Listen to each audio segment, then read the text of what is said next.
Hey YouTube, what is going on? Brandon here with another printer ink install video. Today we're going to be installing the ink on the HP Officejet Pro 9025.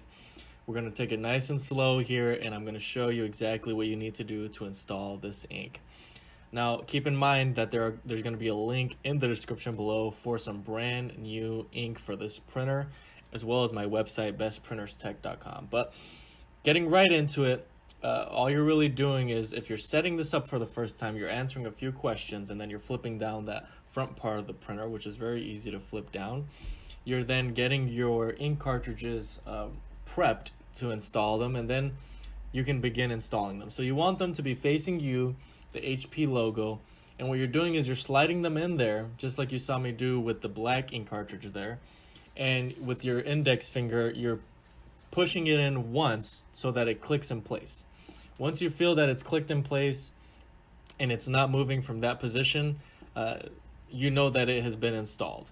So that's really all it takes, guys. Do that with the rest of the ink cartridges and you should be good to go. Again, thank you guys so much for watching. I hope that this video was helpful, even though it was short. So make sure to like, comment, and subscribe. Again, resources for you in the description below. But thank you guys so much for watching, and until next time.